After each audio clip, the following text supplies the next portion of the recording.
When it comes to women's fitness over 40 lately, you might feel like you're watching a Wimbledon match between some of the greatest tennis players in the world because there's a lot of back and forth going on about super popular topics. And if you're feeling a little confused by it all, you are definitely not alone. On this episode, I'm bringing back one of my favorite guests, and we're talking about some of the more common things that we're seeing on social media about women's fitness and lifting over 40. And we'll be talking through a lot of the nuance and context you need to know in order to land more at center court.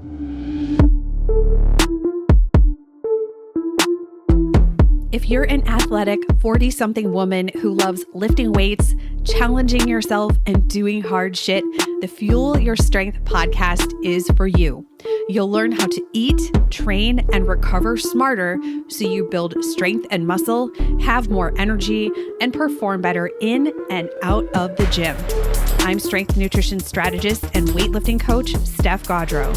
The Fuel Your Strength podcast dives into evidence-based strategies for nutrition, training, and recovery, and why, once you're approaching your 40s and beyond, you need to do things a little differently than you did in your 20s. We're here to challenge the limiting industry narratives about what women can and should do in training and beyond. If that sounds good, hit subscribe on your favorite podcast app, and let's go. What's going on? Welcome back to Fuel Your Strength. Thanks so much for joining me today. I'm very excited because we haven't done a guest episode in quite some time. And I'm very happy it is my good friend and colleague, the wonderful Nikki Naab-Levy. Nikki is a strength and nutrition coach. She has a very pragmatic, practical point of view about so many things. And I super appreciate the nuance she also brings with some of her specialties. And we'll be getting into that shortly.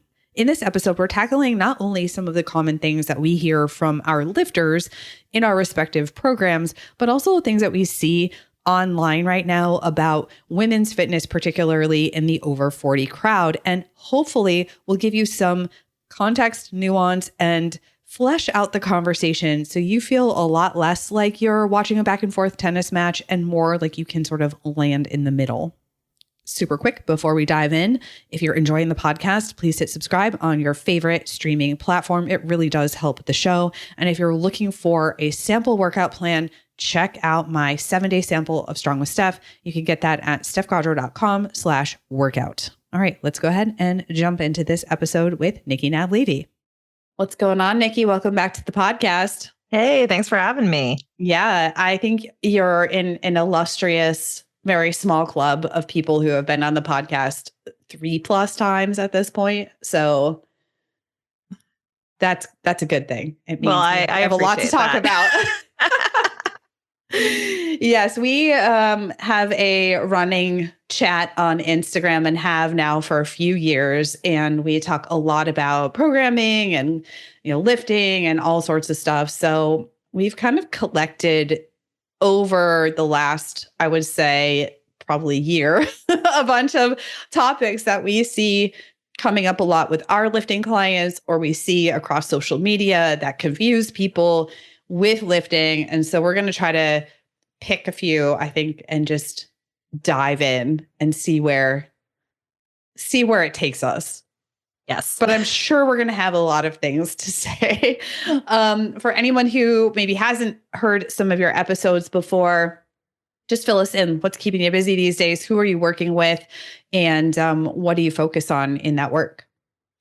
Yeah. So hello, everyone. If we haven't met yet, my name is Nikki. I am a strength and nutrition coach. I would say that my subspecialty is that I work with people with hypermobility, chronic illness, chronic conditions, chronic pain. That is not all of my clients, but that is definitely a fair number of my clients, and kind of for better or worse, personal interest. I think there's like that running joke in marketing, like sometimes you don't pick your niche or niche or however we pronounce it, it picks you. And so I am a member of the Hypermobility Chronic Conditions, Chronic Pain Club. So for better or worse, I've spent a lot of time, I've wasted a lot of time, I think, in a lot of the thought viruses. We'll get into maybe some of those about how if you have these challenges, you're not supposed to lift. And then I've kind of come out on the other side to realize that actually that advice is quite harmful. And we're actually better off being stronger than weaker, even if we have stuff going on and we need some considerations. So I'd say that's kind of where I'm landing these days.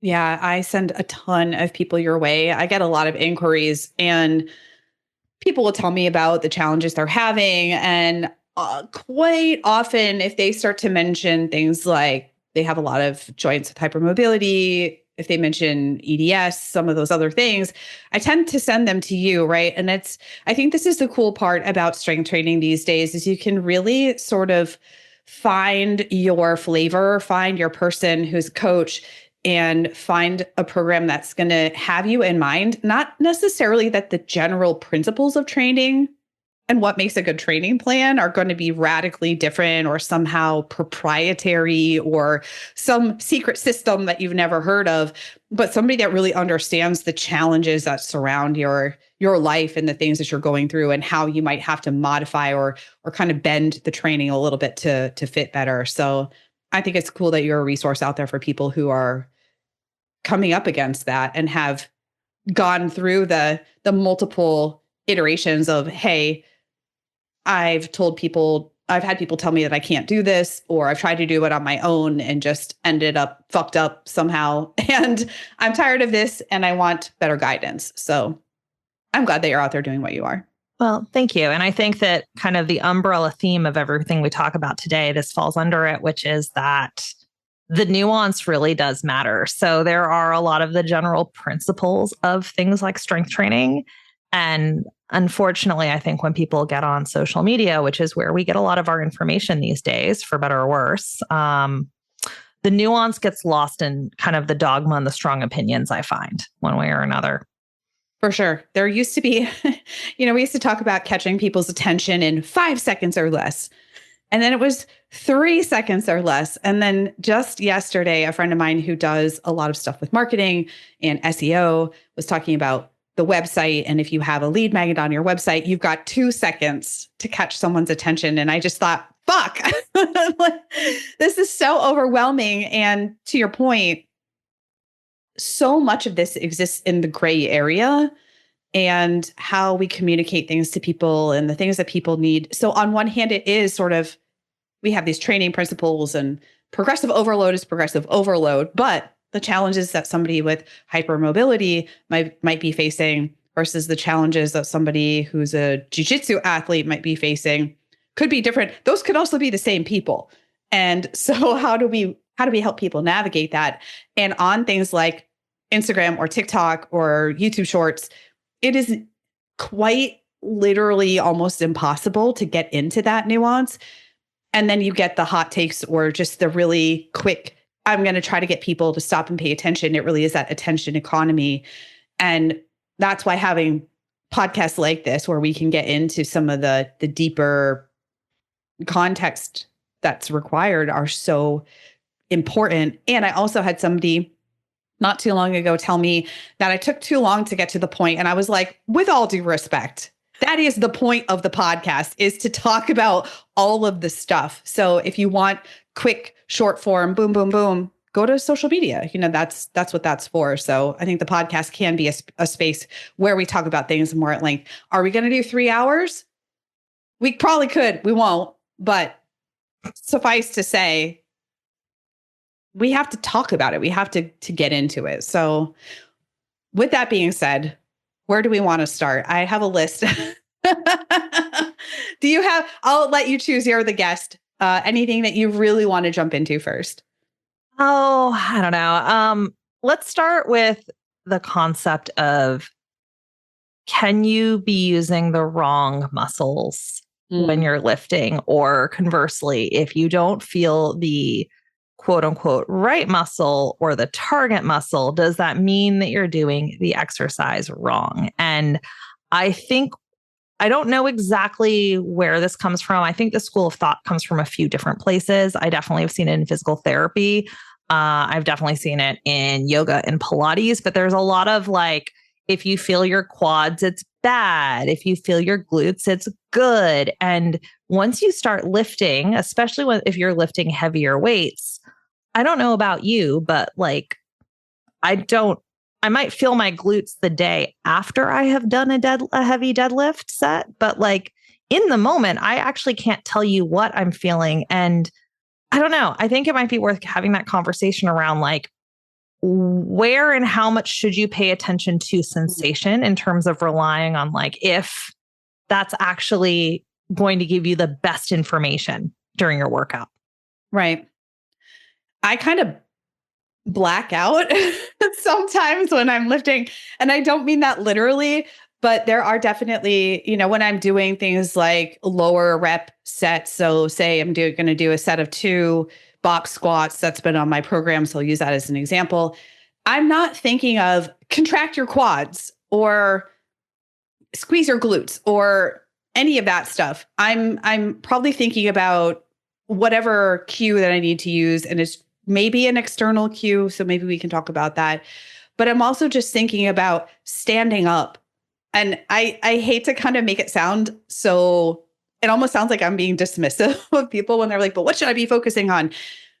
How I usually approach it with people is to cue to get into position and then to do the lift. And sure, I think there's times, maybe isolation work or something like that, where focusing on the intended muscle of target could be useful. But I think we're getting a little bit lost in the sauce with some of that stuff. Do you want to talk about it more from like a cueing perspective or? Yeah, I think talking about it from a cueing perspective, and I think also talking about it in the context of if you are having pain or not having pain. Yeah. So if you are someone who is not having pain and you feel it in a variety of places, I don't think that's necessarily a catastrophe. I think a lot of the time it's kind of like, okay, right? Because the thing about like where we feel sensation is sensation does not equate muscle engagement. The thing about it though is if you are someone who has chronic pain, where perhaps there are areas of your body that have become more sensitized to stimulus. So like, for example, I have clients who, and I don't want to sound dismissive of these things, right? Like they feel their neck engaged and then they might get like a migraine headache. Like that's not pleasant, right? We don't want to be like, whatever, it's fine to use your neck at that point.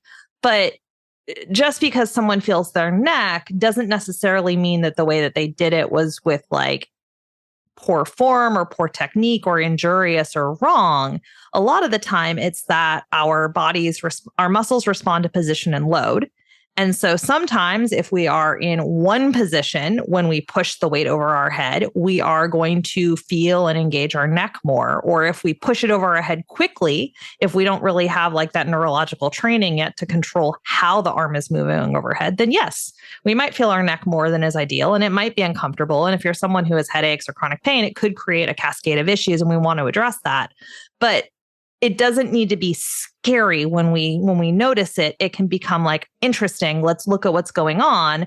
And then a lot of the time you need to change the angle. You need to adjust the position. And when you adjust the position or the load or the speed or the control, then you often will feel it in a different muscle group or you will feel it in a different way. But that doesn't necessarily mean that like engaging that muscle, like your neck muscles in the first place was wrong. I mean, I think the other classic example, right, is the deadlift. A lot of the time people are new to a deadlift or new to a row. They're not used to being bent over and feeling their erectors or the muscles in their low back. And then they go, I felt my low back. And that's where I think when someone says that, the question then becomes interesting. Is it more soreness? Or are you feeling more like sharp pain? Is it something that dissipates over a couple of days? Or is it something that's like really impacting your quality of life? And I think that is the problem with the right-wrong muscle binary, is that it's not about right and wrong muscles. It's really about like, what is your experience in the context and the nuance of it? And then that goes in 100 directions. And I didn't even get into cueing, but I just think that's worth addressing, Yeah, 100%. And as soon as you started talking about that stuff, the place that my mind went to also was the deadlift. We've been taught for so long to be afraid. And look, as somebody who has had a back injury, I understand how scary, painful, interrupting to your daily life it can be, right? And how I sustained that back injury was pushing a weight that I was not ready for and doing it multiple times for time as fast as I could. This is many, many, many years ago. So when people are like, but it's really, it really interrupts life. I'm like, I get it. I couldn't sit, I couldn't stand, I couldn't lay down. Nothing felt like, everything was extreme pain. So I understand. So we've got this idea that we want to avoid, the back is a very scary place. We want to be extremely careful with how we train the back. But the problem is that a lot of people haven't really loaded their back appropriately. They don't know how to, for example, keep the weights as close as possible. So sometimes when I'm seeing people and they're like, okay, my back is hurting with deadlifts, I'm like, I want to see what you're doing. And sometimes it is that bar is swinging way far away from their body. And so their lower back has to actually help to try to stabilize that load when it should be doing a little bit less in that area, if we have the bar in the right spot. So sometimes it's positional, but I think you brought up a good point, which is that area undertrained? Is it something we've avoided? And then how do we sort of step back up and do it in a way where we're not freaking out at every sensation that we might have? And that's a tough thing, especially if you're trying to coach yourself. You don't have somebody who can kind of, like you said, ask you those questions like, oh, hey, like, tell me more. Like, that's really interesting. When is it happening? Or walking you through it. But yeah, it's really, really tough, because when we get into that thought spiral of like, I'm going to hurt myself, this is going to hurt me, it's really difficult to see training in general from a place of, this is actually making us more resilient in the big picture, not less resilient. And I think that's a tough sell these days, especially when there's still people making content on social media that's just designed to stoke people's fear about movement. Very much agreed. And I mean, what's coming to mind for me right now as we kind of continue thinking about like something like the deadlift that is one of the exercises that is frequently people are being told to avoid by authority figures.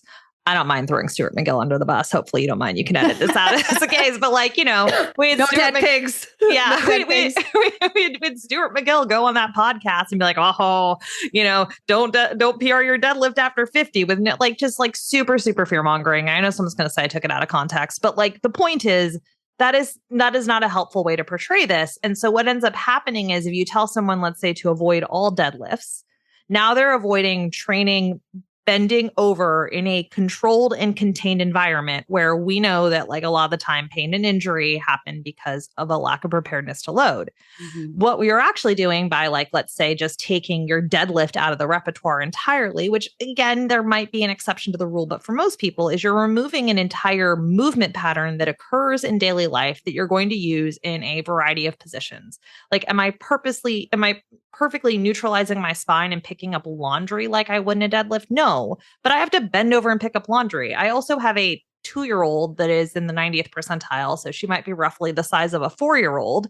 And she's a runner. So like I spend a lot of time kind of semi-tackling her and like having to, again, like kind of like pick her up from a deadlift position essentially. And like, I mean, I think the point I'm trying to make here is that like, if I didn't already train deadlifts and train being able to tolerate bending over and picking up load, I suspect I would actually have a lot more back problems in my day-to-day life because I have to stop my child from, barreling over an old person or something like I did this morning in a class. So it's just one of those things where I think instead of thinking about this as good exercise, good muscle, bad muscle, I think it's actually more useful to think of it as like, how can I train my body to handle different positions, knowing that the stronger I am, the more adaptable I tend to be in my ability to tolerate different positions.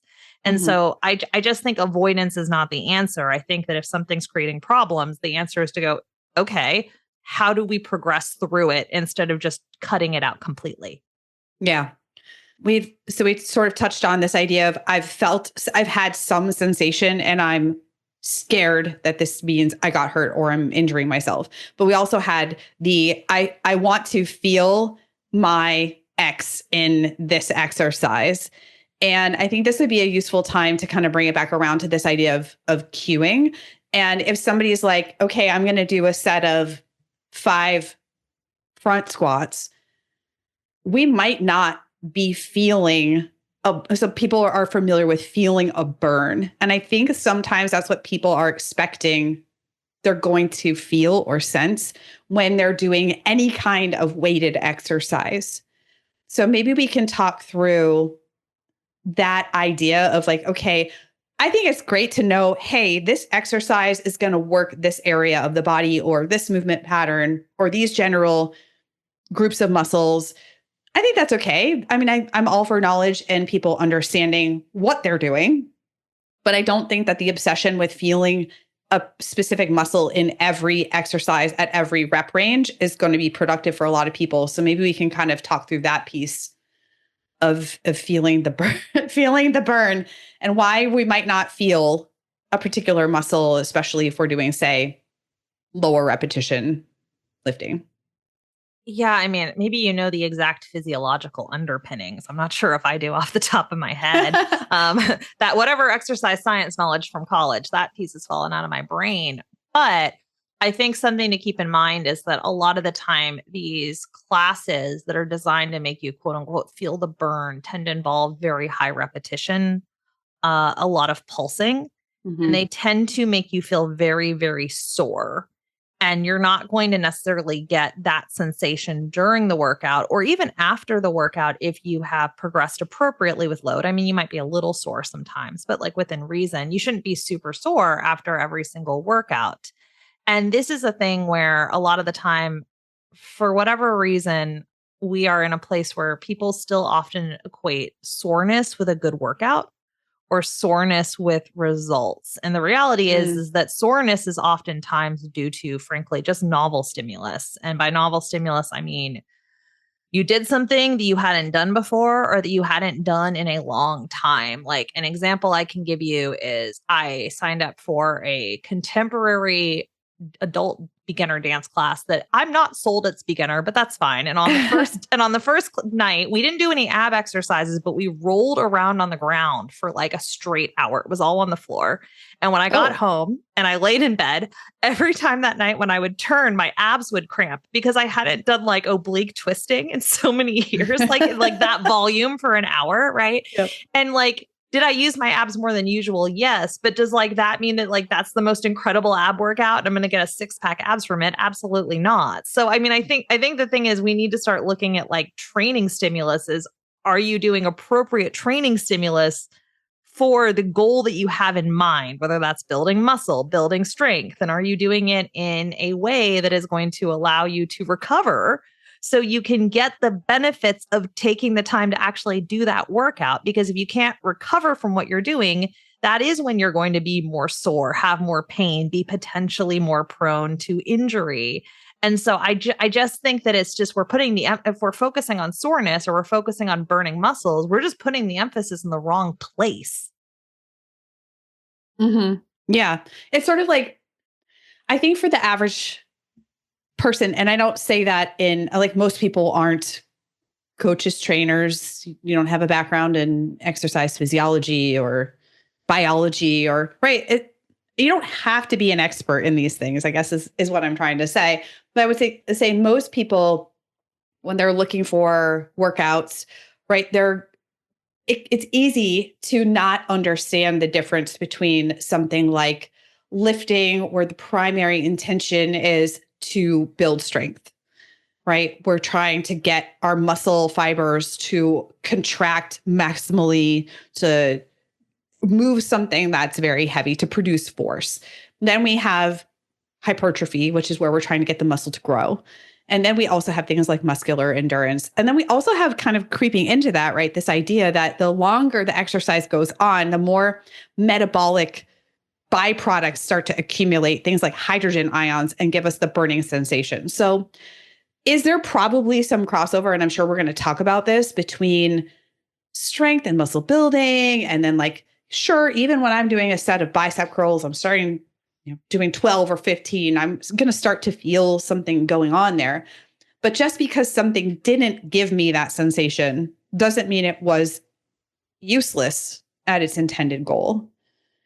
So I think we have to kind of understand, like to your point, maybe group fitness classes. And the idea is just to try to make everything feel like it's burning.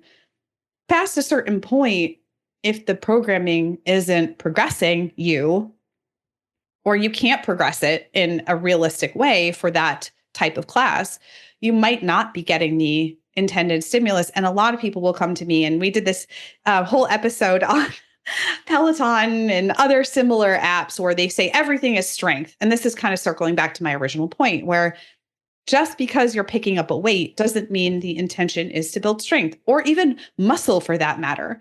And so it's harder for the consumer to kind of tease this stuff apart. We're like, ooh, a dumbbell. Okay, it's going to help me build muscle. But then we get about 6 months down the road and we're like, oh, okay, I started off, I wasn't doing anything. This class helped me get started. I was seeing good results at first, but now I'm not noticing things changing anymore. Right. And so if we keep chasing the burn, or we keep chasing the breathlessness or whatever it is that we think is associated with the promise of the class or that kind of exercise, we're kind of, I don't want to say we're wasting our time, but a lot of people come to you and I, and they have specific goals where they want a particular outcome.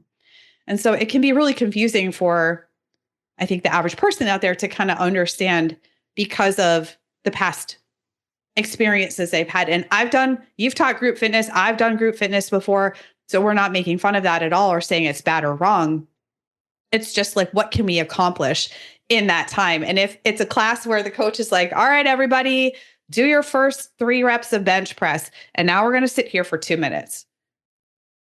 It's not very appealing to put actual like strength or hypertrophy training in that kind of a setting in a lot of cases. So I think that's why we have this really like mushy understanding of, well, I'm doing a set of 5 bench press. Why am I not feeling things burning? Is it doing anything? Maybe it's useless.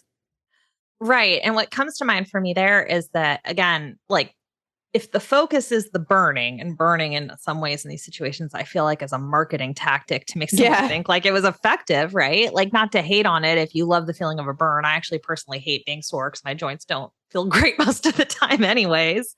But I think that I think the better question I would ask if someone came out of they did their set of 5 reps of a bench press is like, how did that weight feel? Like at the end of it, did you feel like you had to slow down? Did it start to feel kind of heavy? Did you feel like, you could have maybe only done, 2 more? Or do you feel like you could have just gone for another 10 reps? And so that's the question, is like less like what burned and more of like, how did that weight feel? Because really, ultimately, like good programming is going to come down to looking at parameters of like the movement patterns, the sets and the reps, and then picking the appropriate weight given the movement pattern, the sets and the reps. And it's like a lot of the time that's kind of the piece that gets missed, is paying attention. And actually, this is a skill that has to be developed over time, but learning, what does it feel like to use an appropriate weight? And again, I will caveat this with my audience. If you are someone who has chronic pain, a lot of sensitivity, you might have to start by very much undershooting how much weight you're pushing until you have tolerance. And that is absolutely okay. I'm not saying that you need to immediately go for a heavy weight, because sometimes that's not the right answer for someone. Mm-hmm. But again, it's knowing what is the goal, and then being able to pick the appropriate weight given all the parameters that move you towards said goal. And it's just really, really hard, I find, to have that in a group fitness environment where it is a little bit more, again, I don't want it to sound negative, but like it's kind of generic in terms of who it's going to be for in that sense. Yeah, there's not a lot of time / it's not really baked into the structure for whoever's teaching the class to be able to really cater to the individual needs of the people that are coming. Right. So they either have to do it themselves, or it just doesn't really lend itself very well. Somebody might need a little bit more rest time. And so do you take the rest time, or, do you try to keep up with the class and all that stuff? So this might be a good time to segue into one of the other things that I wrote down on our list in my notes, which was this idea on social media lately. I've seen a couple times where people are talking about rest periods being really like, oh, you don't need to rest, it's fine. And I think that in and of itself is confusing as well. So maybe we can dissect this idea, like, do we need rest? Do we not need rest? What do we need to know about taking rest and sort of basic ideas. Yeah. I mean, I know when we both saw that post, we were like, ugh, sigh, Why? but it's one of those things again, where again, I don't want to hate on someone who says don't stress out about rest periods, because on one hand, do I think that everyone needs to always pull out a stopwatch for what they're doing? Like, maybe not. But at the same time, I think we need to acknowledge that the rest periods exist within a well-designed strength training program for a reason. If you do not take some level of appropriate rest period relative to, again, the sets, the reps, if you pushed a heavy weight and you try to go back because, you're trying to blast through it. So you've done like your really heavy overhead presses. If you try to go press that same overhead press weight in 22 seconds, it's not going to move. You're not going to be able to do the same level of work. You're going to be tired. Your form is going to suffer. You're physically probably not going to have the strength output to get the bar or the dumbbell or whatever it is over your head. And so if you actually take an appropriate rest period, let's say like that 2 to 4 minutes, which might sound wild to someone, but a lot of the time that is the appropriate rest period if we're going with lower reps, heavier weight, then you're going to come into it fresh. You're going to be able to execute it better. Your movement patterns will be better. You'll be able to push that same heavy weight again. And it's the difference between, I think, working to be better versus working to just be tired. And a lot of the time in these classes that, are kind of circuit training where we're just kind of bumping along from like one thing to the next thing in a flow, there really isn't that rest period that's going to allow you to do that same weight well every single time to create that physiological stimulus to see the change that you want. And so I would say that, yes, you probably do need rest periods and they probably do matter. But again, there's probably some context in there. What are your thoughts? Okay.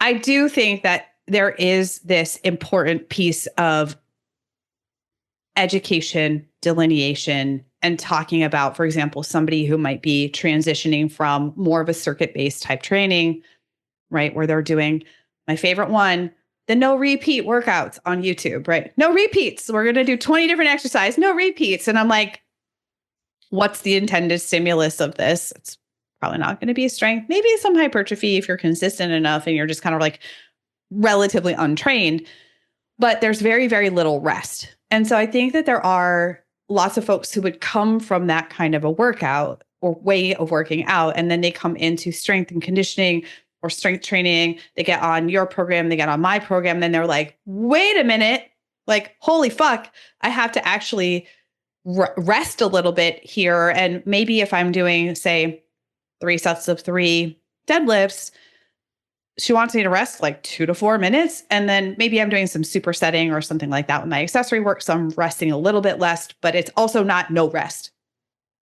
There's a little bit of rest in there, but not as long as maybe if I'm pulling 3 by 3 off the floor for a deadlift. So I think it's important to educate on rest periods. And I think that understanding the basic tenets of training. And this is, I know a big part of what you do in your coaching is a big part of what I do in my coaching. I'm like, I want you to understand why. Because when you understand why, and when you know the rules, you can break the rules. I'm a firm believer in that statement as well. Like when you know the rules, you can break the rules. You can figure out, okay, when I'm doing my warm-up sets and I'm doing my specific warm-up for deadlifting, which means I should be deadlifting lighter weights before I deadlift for my main working sets. That's a specific warm up. I might not need to rest very long, especially at the first warm up set or 2, because it's very light. So I can know the rules, so I can break the rules. But I think it's important that we not just go, rest periods aren't necessary. They're not important, because you are going to get those clients who come in from that type of a group fitness situation or doing, tech fitness, which is kind of what I call like the Pelotons and ladders and whatnot of the world. Y'all, these are tech companies. They got VC funding to make a tech app or make a fitness app. Whatever. At the end of the day, people are coming in and they're trying to then apply that idea to their strength training. And they're like, why am I too tired to actually finish? I can't actually finish the reps and sets as you've written, or I'm not seeing super great results because I'm not actually able to load appropriately. because I'm not resting. And so I do think it matters. I think saying to everybody online, rest periods aren't important or they don't matter or we're making too much of them. Sure, we don't have to be totally anal about them. Like you said, to your point, I think most people rest more than they think because it's like, I'm on my phone. I'm so guilty of this. I'm like, oh my God, I rested for 10 minutes. Like I probably didn't need to rest that long. So, I think a lot of people would rest maybe a little bit too long just to keep the workout moving. But I would say most people coming in, if they're unfamiliar, have the tendency to rest too little to actually get a good stimulus to kind of hit the intention of the way the coach designed, are we working strength here? Are we doing power? Are we working isolation work where we can just kind of scoot along? It's not as important. So I think the idea that it's like not necessary or it doesn't matter is missing the point for a lot of people. Yeah. I mean, I think it's just back to that whole like context matters thing. And again, if someone's brand new and they're starting out and they're just trying to get comfortable with doing things and they're doing, what they know are lighter than they can push weights, might they need the same rest period as someone who's been doing it a long time and is lifting something really heavy? Like, no, probably not. But again, I think like the takeaway here is that there is a cadence and a rhythm to this that is going to lend itself towards better adaptations and also not feeling like you were hit by a bus the next day. So I think, right, a lot of the time, right, there's sort of like two sides of the spectrum where it's like some people like really, there's a little bit of like, I want to feel the burn, no pain, no gain, whatever it is. And then on the other side, there's a lot of concerns around soreness, pain, fear, and injury. And either way, like the sweet spot where if you want to get, again, the favorable adaptations, because otherwise, I mean, I guess you could do something purely for fun, but usually we also want something out of it when we're lifting a weight for a reason, right? Yeah, you're probably going to need an appropriate rest period. And so I think it's a little bit irresponsible to be an authority figure and just say, nah, don't worry about it at all. I think that we want the nuance there. So yeah, sometimes maybe someone doesn't need to take the long rest period, but I think building them in and educating people, to your point, so they can make an informed choice is probably a better way to go. Yeah, definitely. And I think we kind of skipped over, and I meant to mention this earlier. The reason why we're asking you to rest longer when you're doing fewer repetitions is that the effort, the load should be heavier because you're doing fewer reps. Like this isn't, I always try to make this sound simple, but like it is simple. Like if I'm doing a set of 3 and I'm doing a set of 30, if I do the weight for the set of 3 that I did for the set of 30, I'm going to feel nothing. Right? It's just not going to be possible. And also, I can't take the weight that's appropriate for a set of 3 that's like challenging and do it for 30. I can't because I can't do the exercise that many times. It's too fatiguing. So it's like we kind of have to understand why that exists. And when we're asking our body to do a hard, intense effort for a very short period of time, we need enough ATP to get our muscles to contract and relax. And so that's what the weight is for, is to actually regenerate. Like imagine taking your phone and plugging it in and getting a little juice back. Like that's what we're trying to do when we have you rest, is allow your muscles to regenerate ATP, because it's not like an instant process. It takes a little bit of time so that they can contract again more maximally. So I know it's like everybody's like, oh God, here's the science teacher and hers coming out again. But that's why.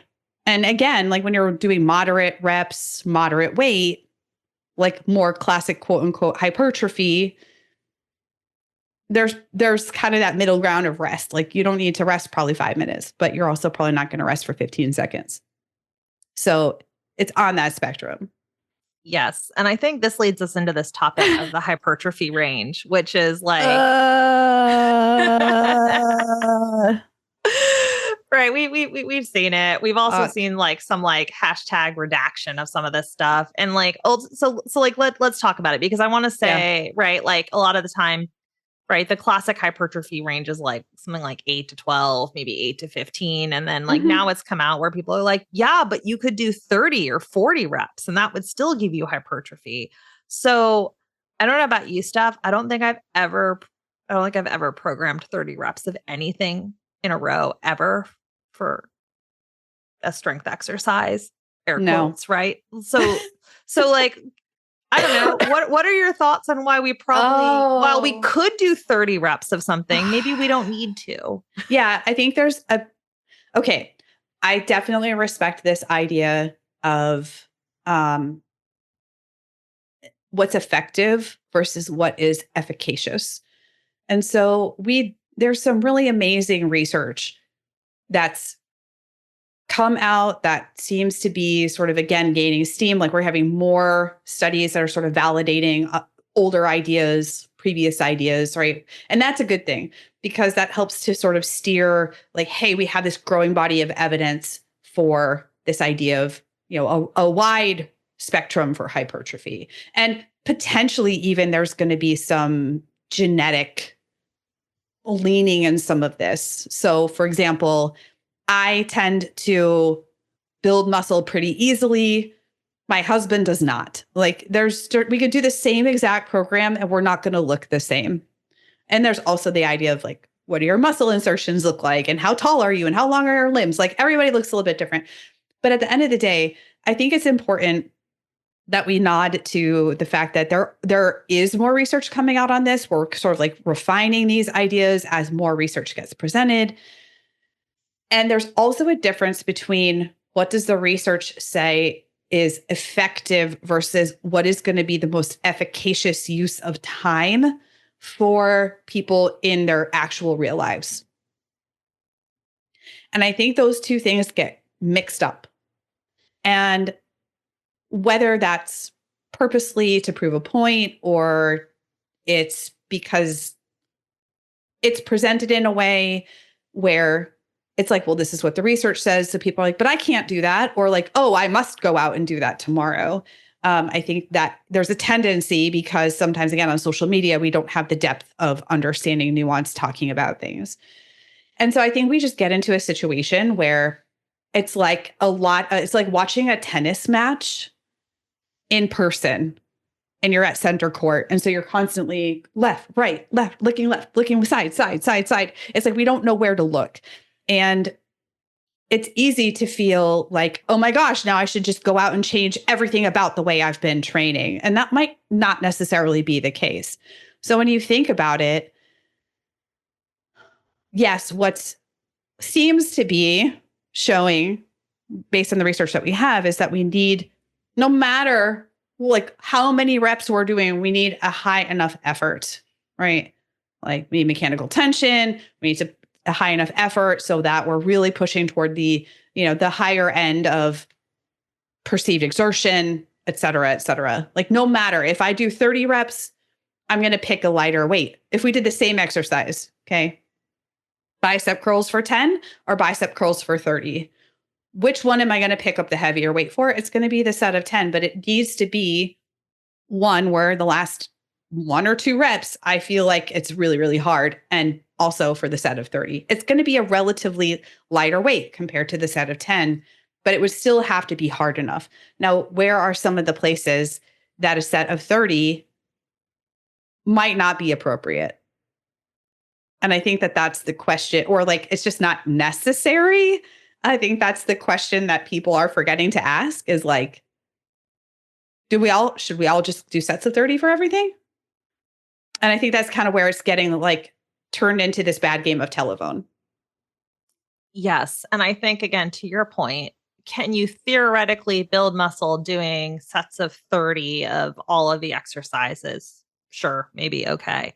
But what I think about is the practical application, which is you have to 30 reps is going to take you a lot longer. You are going to have to pay a lot more attention. You have to count to 30. You have to count to 30. Okay. Which, I mean, I don't know about you. Like sometimes I'm like 8, 11, damn it. Right. Like and clearly I have a bias here. Right. But like, it's one of those things where at a certain point, your attention span for just doing something with good technique and control and also just fatigue level is going to break down if you're doing 30 reps of something. And so if someone had to choose a relatively heavier weight to do 10 reps of something with good technique, good control, to a level of fatigue that was appropriate, right? They get to the end of it and they're like, yeah, I don't think I could do very more of that.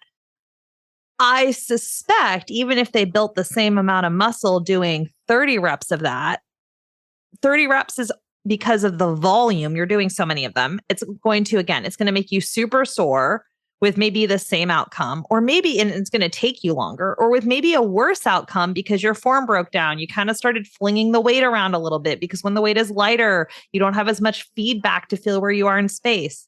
Sidebar, if you're someone who is hypermobile or has a history of pain, you're going to tend to have issues with proprioception or feeling things engage. So you're going to generally actually get a more favorable result from doing fewer repetitions, even in a hypertrophy range, where you have good feedback to feel all of the muscles firing and feel where your joints are in space, than doing something that is going to, again, potentially still build muscle, but is mostly just, in my opinion, building a lot of fatigue for reasons that I don't know. I just think most of the time we probably don't need to do 30 reps of something if we're kind of hanging out in like the strength and conditioning land of those goals versus say cardio, where it's rhythmic and repetitive on purpose. Right. Yeah. And I'm glad you mentioned the idea of, again, kind of coaching the person in front of you or thinking about, is that appropriate for people with this general concern or condition? And so I'm thinking about a lot of my clients aren't necessarily high on the hypermobility side. However, a lot of them are just like, I am not sleeping as well. I have a new onset of like joint achiness, potentially some of that musculoskeletal, concerns that can accompany the menopause transition for some people. They're athletes who are doing a sport where they already have a lot of repetition in certain areas, or they're getting a lot of volume. So cyclists, knees and hips, right? Runners, same thing. Jiu-jitsu athletes, grips, elbows, very vulnerable. The elbow is a dumb fucking joint. And in jiu-jitsu, we're trying to break each other's elbows or stimulate it. So there's a lot of work that goes through particular joints, but even depending on things like sport or what you're training for. So, we have to look at that person in front of us and say, if you're already experiencing joint sensitivity, or you have a harder time with your proprioception, or you don't want your grips to be smoked out when you're doing gi-based jiu-jitsu because you really need your grips, then doing a high repetition where we're just the total volume when we add in the load is going to be super high. Could we accomplish that work in less time with potentially less achiness, fatigue issues? Like you said, sometimes the weight is so light, you're just like, feels like I'm not doing much. Or the discomfort, like getting into the point where we're starting to feel the burn. And we have to keep going. I mean, a lot of people don't actually really like how that feels. And so then you have to keep pushing through. You have issues with counting. I mean, there's a lot that goes into it. And I think on the surface, we actually joked about this, I think at one point, which was doing a workout where it was sets of 30 of everything. And I thought about it and I was like, it would be funny to see like what happened, but I also don't want to be so sore that I can't like do life the next 3 to 5 days. So I opted to not fall on that sword, to just see what would happen. And so I think, again, if we're talking about my people, again, like, and your folks as well, I know you have a lot of clients in midlife where there's already a lot of priorities competing for people's time. And one of the things that I know both of our lifters often say is, I don't have enough time. Like, how can we make this workout even shorter? So why are we going to prescribe sets of 30 of everything that are just going to take a lot longer when people already don't have time? So maybe if you had somebody who's 22 and they have a lot more time, great. I don't know, like, you want to go for it? Sure. Why not? But I think we get a little lost in the like, this is what this says, so I need to change what I'm doing to suit that because it's supposedly the best way. And again, we kind of see that like filter down, right? Even the headlines that, media uses, even people on social media who have science backgrounds sometimes. And it's sort of like what the headline is or what the hook is doesn't really match what the study is saying in terms of the fine detail, right? So we kind of get this like false perception of, okay, now I'm supposed to go change the way I train because like this thing came out and said that thing. And I think that's where the idea of, yes, being evidence-based and informed is incredibly important. And at the same time, we're working with people in the real world who have real concerns and preferences and things that they need to account for when it comes to their actual lifting program. And so our job is to sort of figure out, how do we navigate all of those things at the end of the day?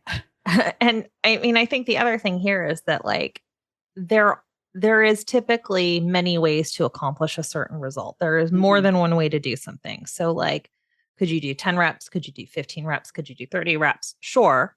And I think the takeaway to your point is, okay, but what makes sense for the average person? What makes sense for you on an individual level when making your informed decisions?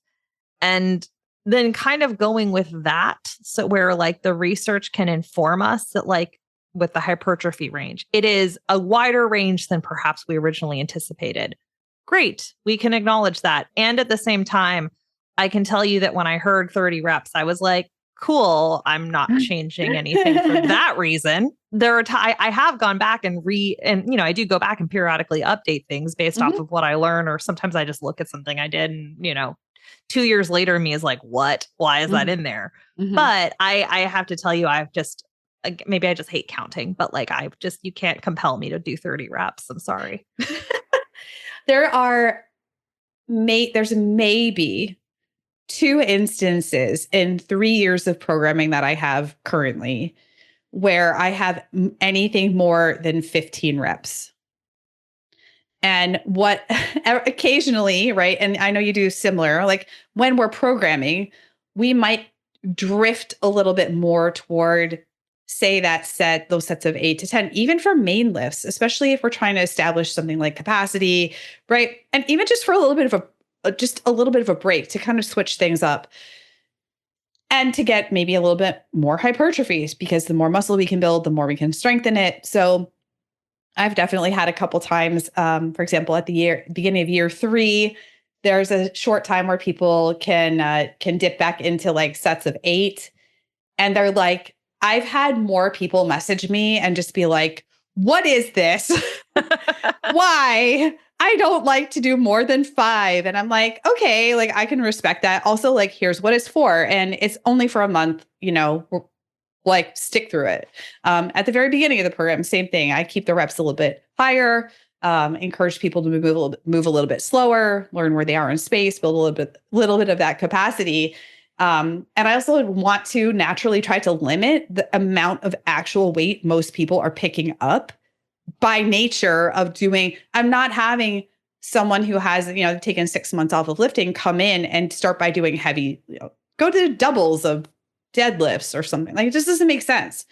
So I think that there are times where it makes sense. And it's good to, mentally challenge ourselves too in certain things.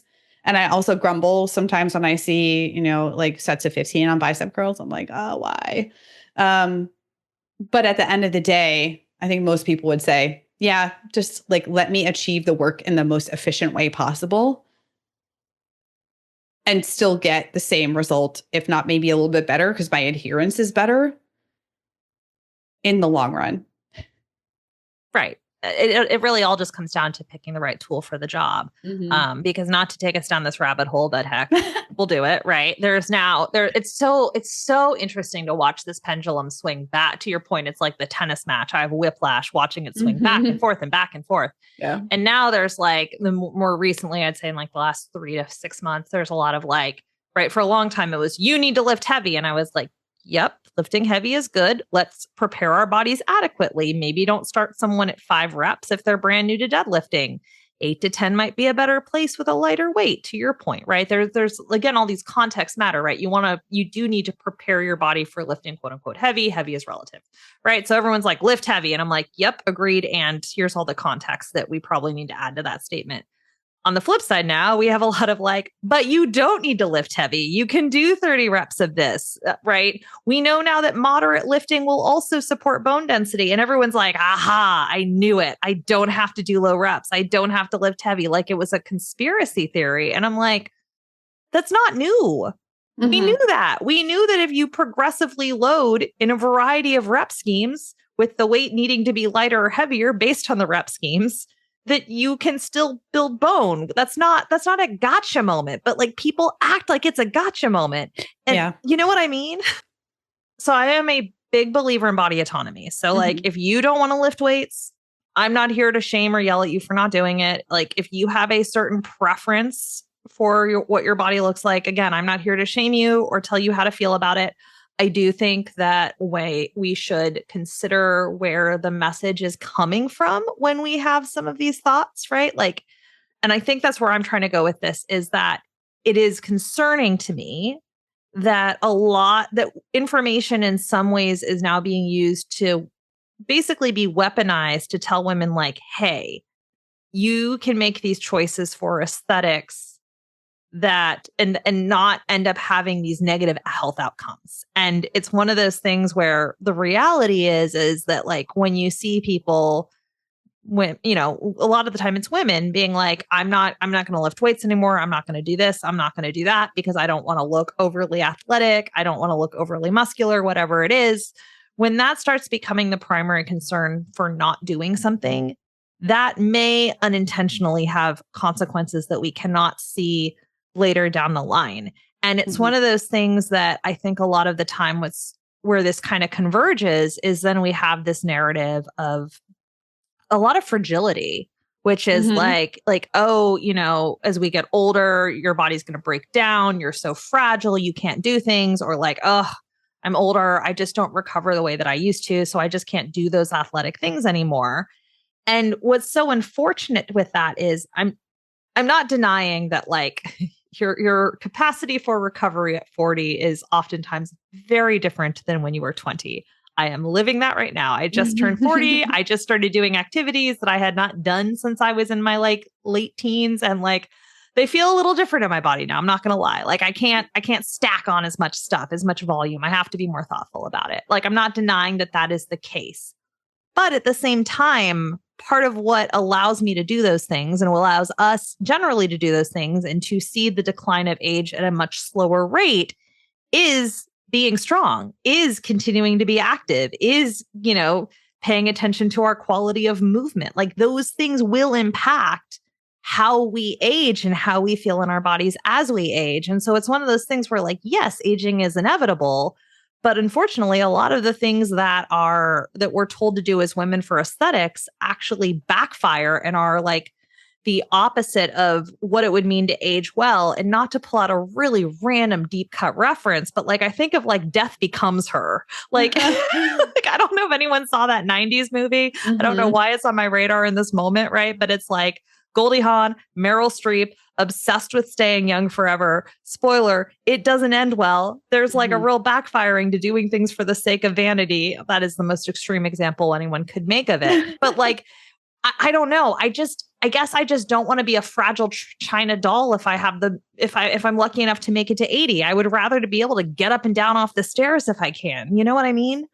Yes. Like we're not shaming people for choosing to not train in a specific way or lift weights or something like that. But it's also like pretending that there isn't going to be an outcome, a negative consequence to those decisions isn't helping us either.